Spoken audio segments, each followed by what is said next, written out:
How to manage money without feeling poor. Hi, I'm the Average Guy. Welcome to the channel where we discuss what ordinary people can do to improve their financial lives, make smarter money decisions, and prepare for a better future. I'm not a financial advisor.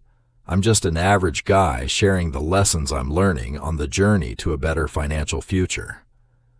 Today we're talking about something that stops many people from taking control of their finances.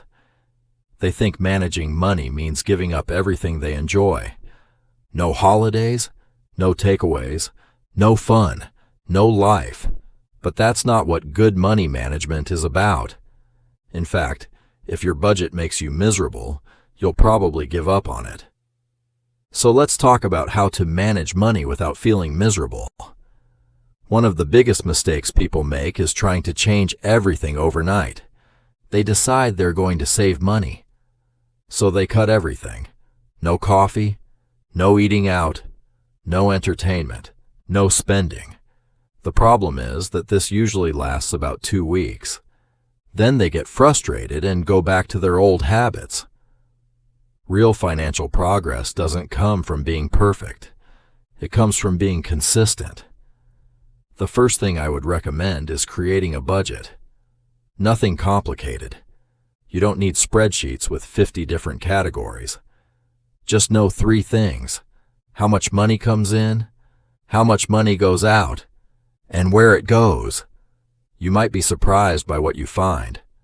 Many people know exactly how much they earn, but they have no idea where their money disappears every month. A budget shines a light on the problem. And once you can see the problem, you can start fixing it. When I first started paying attention to my spending, I noticed something interesting. The big expenses weren't the problem. I already knew about the rent, the bills, and the car. The real problem was all the small spending that I wasn't paying attention to. A coffee here, a takeaway there, something from Amazon, a subscription I barely used. None of these purchases seemed important on their own, but together they were costing far more than I realized. And that's why tracking your expenses is so powerful.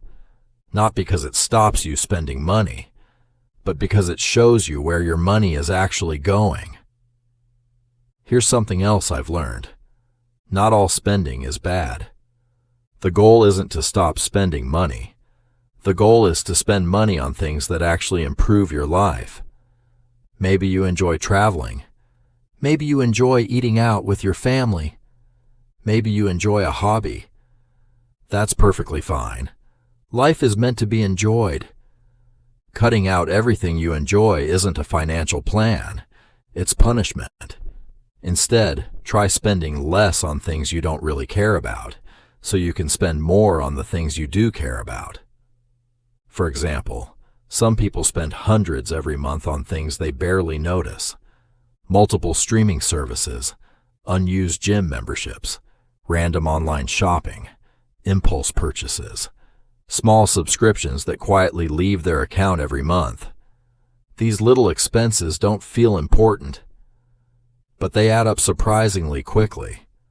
A few pounds here, a few pounds there, month after month, year after year. Eventually, those small leaks can cost thousands. Another thing that has helped me think differently about money is having an emergency fund.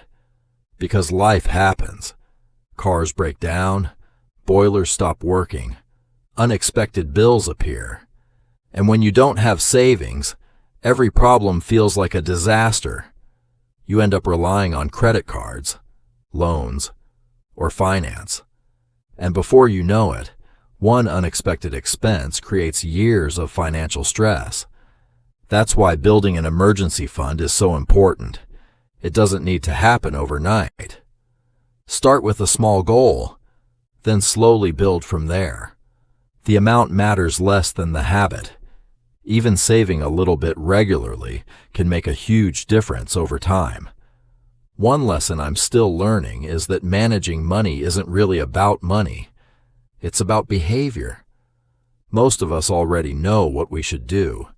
Spend less, save more, Avoid unnecessary debt. The difficult part is actually doing it consistently. That's where habits become important.